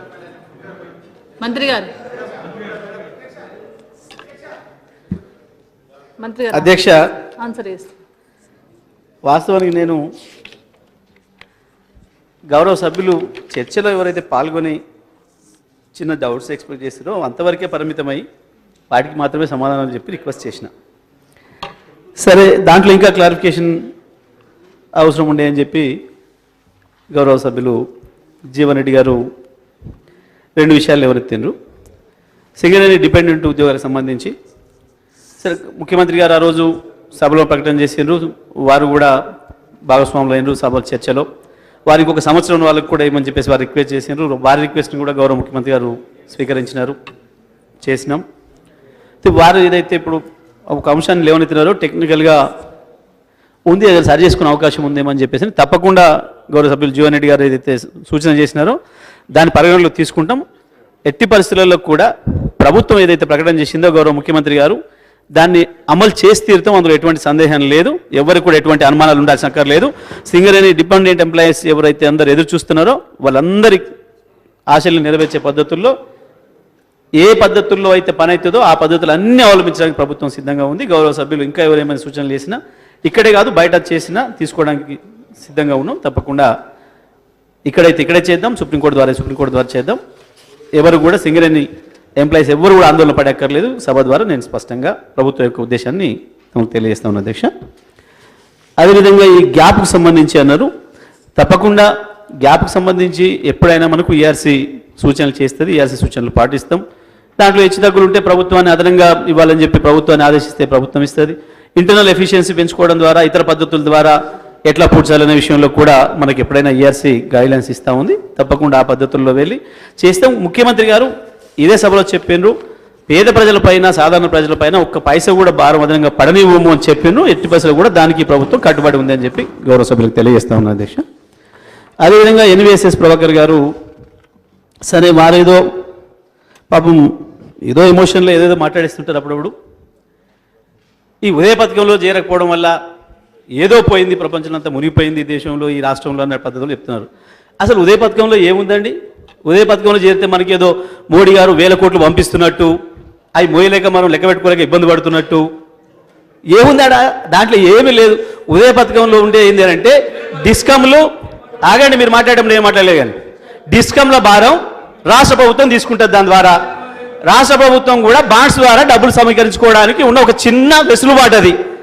దానికి మేమేదో చేస్తే మీరు తీసుకోవట్లేరు, ఏం చేస్తే తీసుకోలేదండి. లెటర్ రాసినాం కేంద్ర ప్రభుత్వానికి, లెటర్ రాసినాం మేము.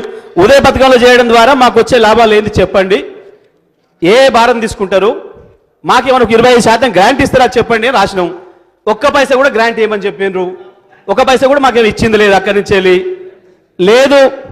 ఆల్రెడీ ఉన్న భారం 11,000 కోట్లేమో ప్రత్యక్ష అప్పులు ఉన్నాయి, ఇంకొక 7,000 కోట్లేమో పేమెంట్స్ ఉన్నాయి పవర్ పర్చేజ్లో. రెండు కలిపైనా తీసుకుంటారా చెప్పండి, మాకు కొంచెం భారం తగ్గుతుంది, డిస్కౌంట్లో మేము తీసుకుంటామన్నాం. దాన్ని కూడా అనుమతి ఇవ్వమని చెప్పినారు. ఈ చర్చలో మేము వారికి లెటర్ రాయడం, వారు మాకు లెటర్ రాయడం, కరెస్పాండెన్స్లో కొంత సమయం తీసుకుంది. దానికి ఏదో మొత్తం ప్రపంచం అంతా మునిగిపోయింది, మేమేదో ఇంటింటి కరెంట్ ఇద్దామంటే మీరు వద్దంటున్నారు. ఇవ్వండి, ఎవరు వద్దన్నారు? ఇంకా 10,000 కోట్లు తీసుకొచ్చి ఇస్తారంటే మేము తీసుకోవడానికి సిద్ధంగా లేమా? నేను అందుకనే చెప్పిన, నేను ఆ జోలికి పోవట్లేను. మీ ప్రభుత్వాలు, మీ రాష్ట్ర ప్రభుత్వాలు ఉన్న చోట కూడా పవర్ కట్లు ఎక్కడ ఉన్నాయో చెప్పడానికి నాకు అభ్యంతరం లేదు. కానీ నేను రాజకీయాల జోలికి పోదలుచుకోలేదు, వాటి జోలికి వద్దు. పవర్ విషయంలోనైనా కనీసం ఈ రాష్ట్రం ఒక గొప్ప విజయాన్ని సాధించింది.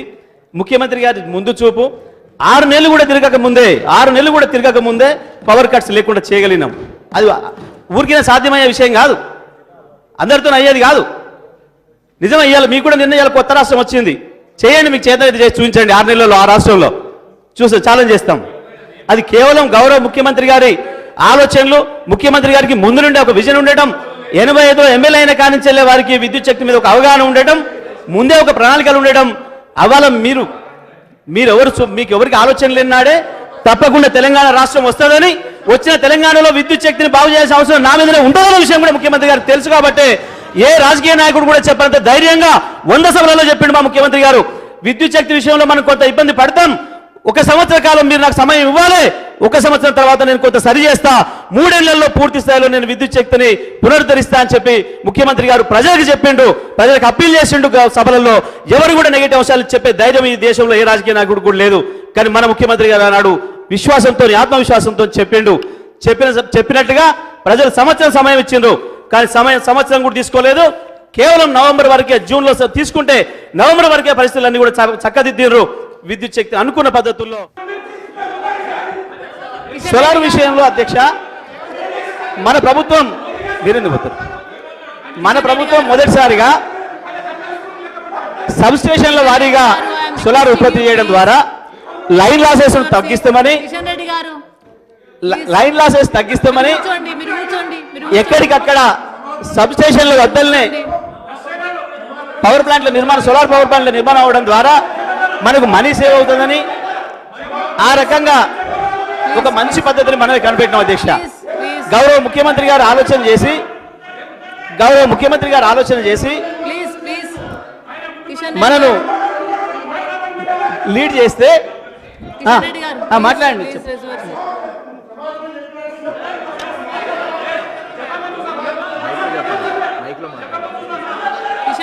గారు, అధ్యక్ష గౌరవ మంత్రి గారు. ఏదన్నా ఉంటే కూడా మీరు అడిగే అవకాశం ఉంది.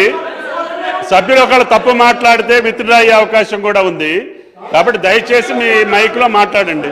కిషన్ రెడ్డి గారు, ప్రభాకర్ గారు, ఏదైనా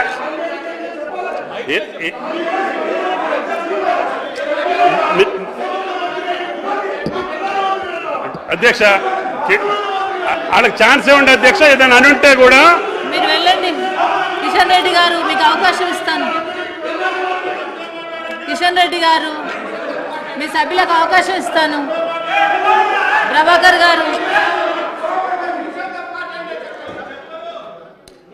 గౌరవ మంత్రి గారు. ఒక్క నిమిషం.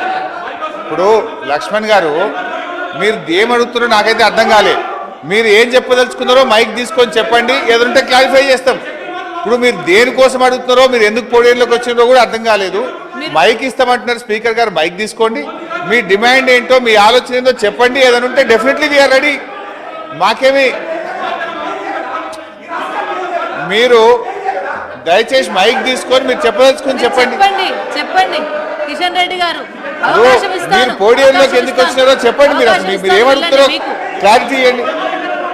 మైక్ లో చెప్పండి. వాటి మీరు లక్ష్మణ్ గారు, దేనికోసం క్షమాపణ, అసలు మీరు ఏం డిమాండ్ చేస్తున్నారో మైక్ లో చెప్పండి. మీరు చెప్పదలుచుకుంది ప్రజలు కూడా వింటారు, ప్రజలకు కూడా అర్థమవుతుంది. మైక్ తీసుకొని చెప్పండి. You take the mike and you seek the clarification. Government is ready to give the clarification. మీరు ఏ విషయం అడుగుతారో మైక్ లో చెప్పండి. కిషన్ రెడ్డి గారు, మీరు ఫ్లోర్ లీడర్, దయచేసి మైక్ తీసుకొని చెప్పండి. మైక్ తీసుకొని అడగండి దయచేసి,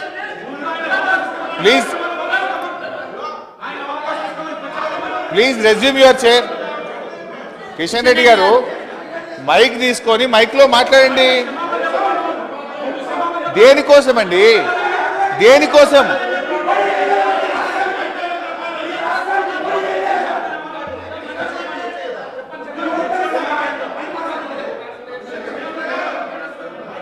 విద్యుత్ అంశం మీద చర్చ జరిగేటప్పుడు గౌరవ సభ్యులు ప్రభాకర్ గారు, ఈ కరెంటు విషయంలో కేంద్ర ప్రభుత్వం సహకారం ఉంది అంటే లేదు అనే విషయాన్ని వారు చెప్పే ప్రయత్నం చేసిండ్రు. విద్యుత్ అంశం మీద చర్చ జరిగినప్పుడు వ్యక్తిగతంగా మాట్లాడడం మేము ఎవరం కూడా మాట్లాడము, మాకు అవసరం లేదు. రాష్ట్ర ప్రధానమంత్రి గారిని గౌరవించే సంస్కృతి మాకుందండి. డెఫినెట్గా దేశ ప్రధానమంత్రిని మేము గౌరవిస్తాం. మాకు అట్లాంటి రెండో అభిప్రాయం ఎట్టి పరిస్థితిలో ఉండదు, ఉండకూడదు కూడా ఎవరికి కూడా. మీరు కూర్చొని మైక్ తీసుకొని మాట్లాడండి. విమర్శకు ప్రతి విమర్శ ఉంటుందండి. మీరు విమర్శించినప్పుడు డెఫినెట్ గా ప్రభుత్వం పక్షాన ప్రతి విమర్శ ఉంటుంది. అదేదైనా ఉంటే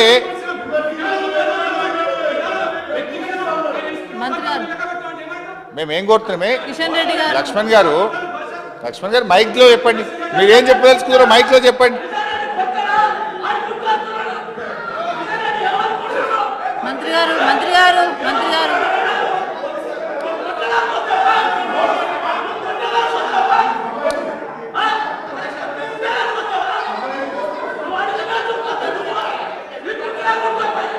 కిషన్ రెడ్డి గారు, మీకు అవకాశం ఇస్తాను, మీరు మాట్లాడండి. మీకు అవకాశం ఇస్తాను, మీరు మాట్లాడండి.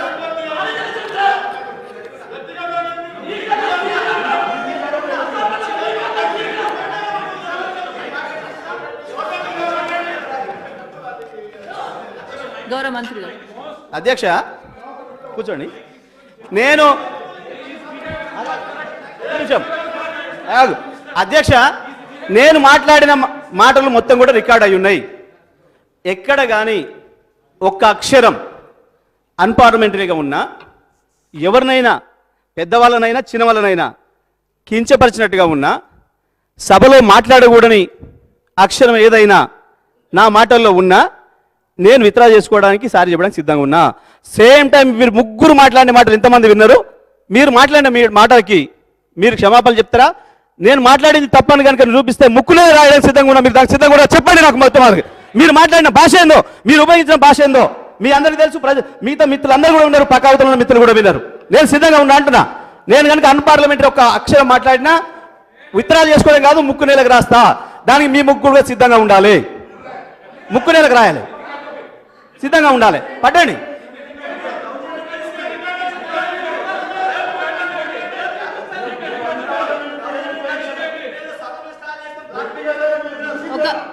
కిషన్ రెడ్డి గారు ప్లీజ్ ప్లీజ్ మీరు వెళ్ళండి. మంత్రి గారు ఒక్క నిమిషం ప్లీజ్. కిషన్ రెడ్డి గారు, ప్రభాకర్ గారు ప్లీజ్ ప్లీజ్ మీరు రెజ్యూమ్ యువర్ సీట్స్. నేను కిషన్ రెడ్డి గారు రికార్డ్స్ వెరిఫై చేయిస్తామండి. రికార్డ్స్ వెరిఫై చేయించి ఒకవేళ ఎటువంటి అన్పార్లమెంటరీ కనుక ఉన్నట్టయితే దాన్ని ఎక్స్పెల్ చేయిస్తాను. ప్లీజ్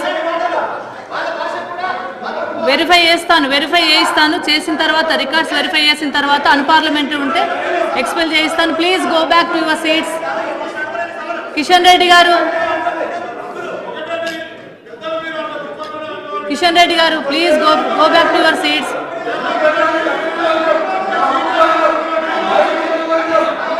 ప్లీజ్ మైక్ ఇస్తాను. Go back to your seat please. I'm requesting you please resume your seats please. Kishan Reddy గారు మీకు అవకాశం ఇస్తాను. మీరు ఏం చెప్పదలుచుకున్నారో మైక్లో చెప్పండి. ఒకవేళ మంత్రి కిషన్ రెడ్డి గారు మైక్ ఇస్తాను, అవకాశం ఇస్తున్నాను, మీరు మాట్లాడండి. కిషన్ రెడ్డి గారు I'm requesting you please resume your seats.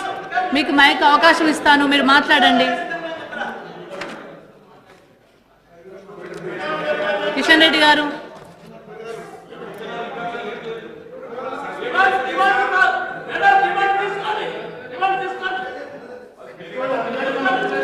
గారు ప్రభాకర్ గారు,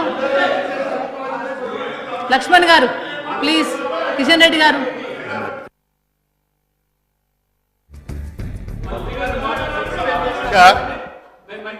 అధ్యక్ష ఆల్రెడీ కిషన్ రెడ్డి గారు, లక్ష్మణ్ గారు, ప్రభాకర్ గారు పార్టీకి నాయకత్వం వహిస్తున్నారు. సభలో మంత్రి గారు ఏం మాట్లాడినలో మైక్లో మాట్లాడిండు, అవన్నీ కూడా రికార్డ్స్లోకి వెళ్ళినాయి. మంత్రి గారు చాలా స్పష్టంగా చెప్తున్నారు, నేను ఒక్క అక్షరము తప్పు మాట్లాడినా, అన్పార్లమెంటరీగా మాట్లాడినా నేను బేషరతుగా విత్డ్రా చేసుకోవడానికి సిద్ధంగా ఉన్నానని చెప్తున్నారు. వారు ఏం మాట్లాడినలో రికార్డ్స్లో ఏమున్నాయో, మీరు ఏం విన్నారో, విన్న విషయము మీకు గుర్తుంటే మైక్ తీసుకొని మైక్లో చెప్పండి. మీ నిరసన కానీ లేకుంటే మీ యొక్క డిమాండ్ కానీ ఏదున్నా కూడా మీరు మైక్ తీసుకొని అధ్యక్షుల వారి అనుమతితో మాట్లాడండి.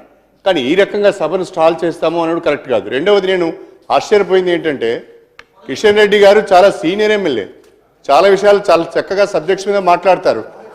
మొట్టమొదటిసారిగా చూశాను నేను వారు ఇక్కడ దానికో వచ్చి తప్పు కిషన్, తప్పు, మీరు ఆ రకంగా చేయడం కరెక్ట్ కాదు. You're senior legislator. What is that you're doing? What is that you're doing in the house? Correct కాదు అధ్యక్ష. నేనేమంటే కిషన్ రెడ్డి గారికి, లక్ష్మణ్ గారికి, ప్రభాకర్ విజ్ఞప్తి చేస్తున్నా, మీరు మీ సీట్ తీసుకోండి. అధ్యక్షుల వారి అనుమతితోని మీరు ఏం చెప్తారు చెప్పండి. Please don't stall the house.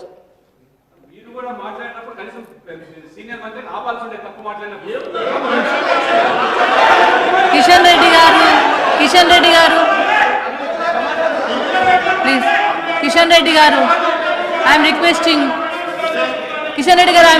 You please resume your seats.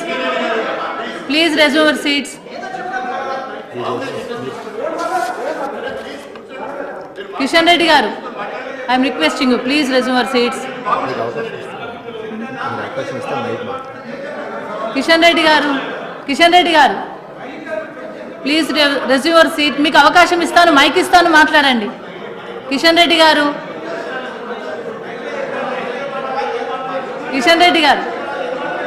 Prabhakar గారు ప్లీజ్ రెజ్యూమ్ యువర్ సీట్స్.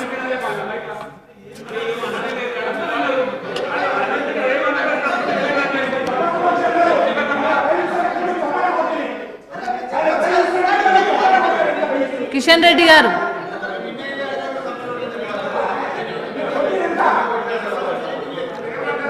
గారు ఆల్రెడీ నేను అనౌన్స్ చేశాను, ఒకవేళ అన్పార్లమెంటరీ ఉన్నట్టయితే దాన్ని రికార్డులకి తొలగిస్తామని చెప్పాము.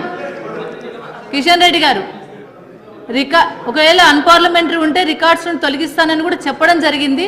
Please go back your seats and please resume your seats. మాట్లాడండి, మీకు అవకాశం ఇస్తాను. దయచేసి మళ్ళీ ఒకసారి విజ్ఞప్తి చేస్తున్నాం, మీరు చైర్ తీసుకోవాలి. ఎప్పుడైనా ఏదైనా చెప్పాలనుకుంటే మైక్ తీసుకొని, మంత్రి గారు స్పష్టంగా చెప్పిన కుండ బద్దలు కొట్టినట్టు నేను తప్పు మాట్లాడలేదు, ఏదైనా తప్పు మాట్లాడితే రికార్డు పరిశీలించండి, నేను క్షమాపణ చెప్పడానికి సిద్ధంగా విడ్రా చేసుకుంటున్నా అన్నారు. వారు డెఫినెట్గా వెరిఫై చేస్తారు. మీకు ఏమనిపించిందో మీరు మైక్ తీసుకొని ఇగో మంత్రి గారు ఈ తప్పు మాట్లాడిండ్రు అని చెప్పండి, ఏదంటే రిప్లై ఇస్తాం. మేము ఏం చెప్పము, మేము సభను అడ్డుకుంటాము, సభలోకి వస్తామంటే మీ హుందాతనానికి తగ్గదు. ఒక జాతీయ పార్టీగా మీరు ఈ రకంగా సభను స్టాల్ చేయడం మంచిది కాదు. మరి ఇప్పటికైనా మళ్ళీ ఒక్కసారి ఫైనల్గా అప్పీల్ చేస్తున్నాం, kindly take your chair, mike తీసుకోండి, మీరు చెప్పదలుచుకున్న అంశాన్ని చెప్పండి.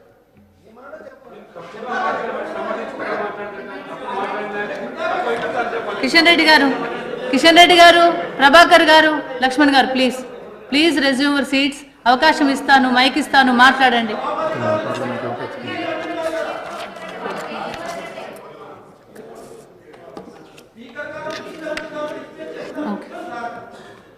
The question is that the cut motions numbers 123 to 286 are before the House. Those who are for the cut motions, please say aye. Those who are against, please say no. No side with. The cut motions are lost. I shall now put the demands for grants for voting. The question is that the government be granted a sum not exceeding rupees 5,599 crores 16,000 under demand number 17, Municipal Administration and Urban Development.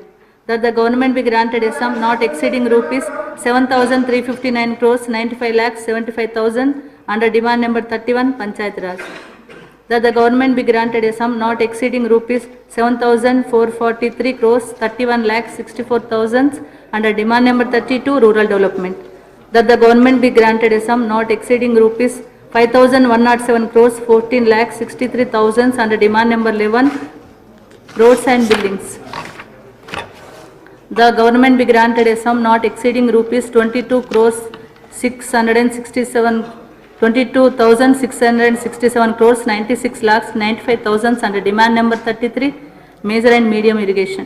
That the government be granted a sum not exceeding rupees 2,293 crores 15 lakhs 75,000 under demand number 34, Minor Irrigation.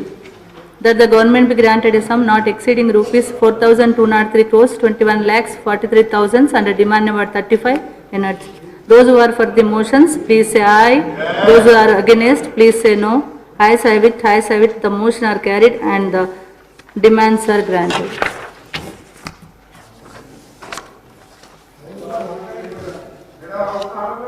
Please, I am requesting you, Kishan Reddy garu, please resume your seats. Kishan Reddy garu, please resume your seats. నేను మిమ్మల్ని చాలాసార్లు request చేశాను, ఇప్పుడు కూడా request చేస్తాను. Please request చేస్తున్నాను, please go back to your seats. Please resume your seats.